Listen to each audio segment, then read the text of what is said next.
In Dead by Daylight, players can level up their characters and gain various rewards. After reaching level 50 in any given Bloodweb, you may prestige your character.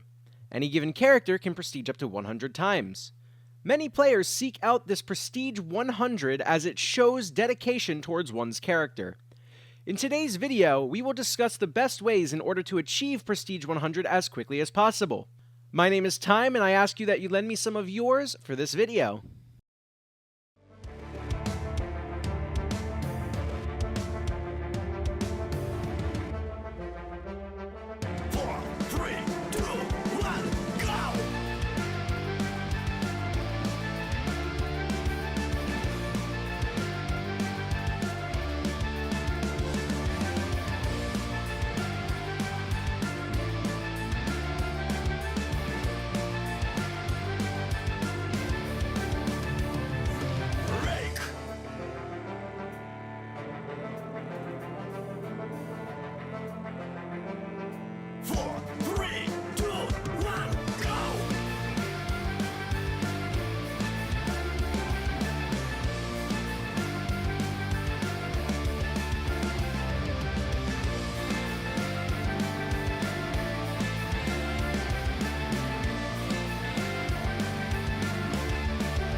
This guide is meant for those who would like to know the quickest possible way in order to achieve Prestige 100.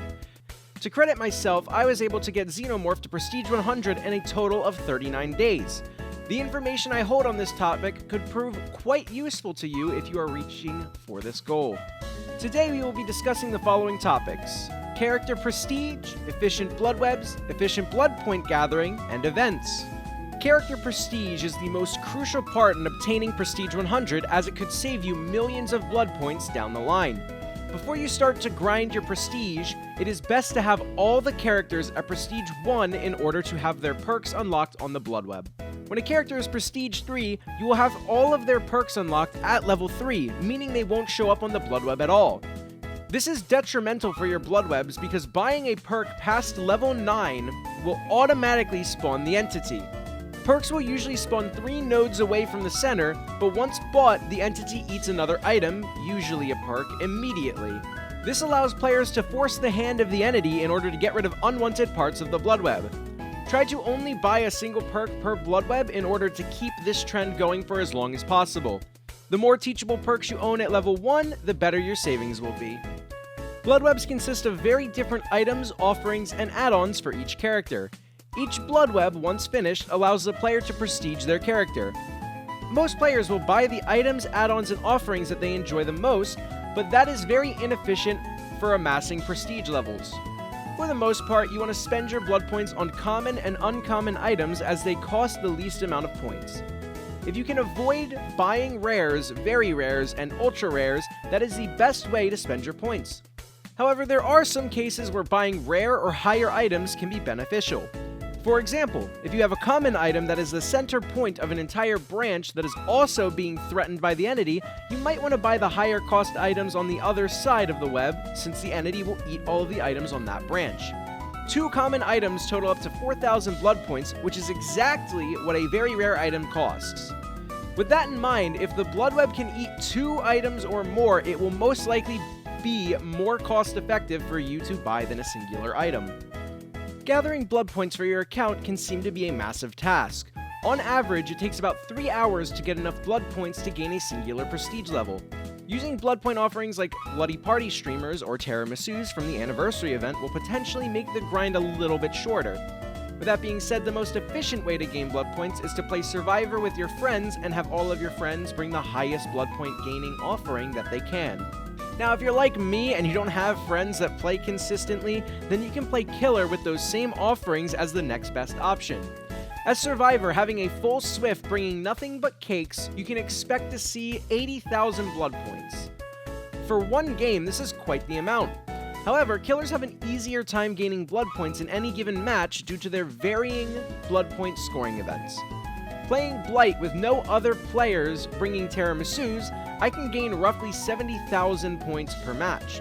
If all survivors bring blood point offerings, you will see the points drastically change. The difference in Survivor and Killer is that Survivor offerings are completely in your control, but as Killer, not so much. Luckily, as Killer, you can use perks like Thrill of the Hunt or Distressing to help you out if you are having trouble maxing out those 2 of the 4 categories. The last thing we will talk about in this video are events. During an event, there are a few things to consider. Firstly, you'll be gaining more blood points as the event will most likely have an in-game activity. Those activities will give you bonus blood points attached to no category, meaning every blood point you get from the in-game event is pure bonus. Additionally, there will be event items and offerings flooding your Bloodweb. Event items and offerings are quite valuable as they only cost 2,000 points each, which is the same amount as a common item.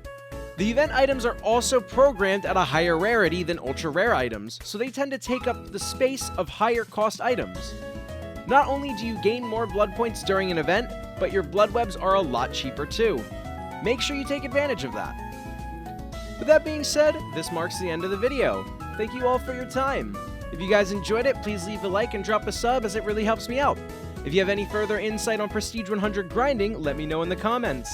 Again, thank you all for watching, and I will see you all in the next video. You all rock.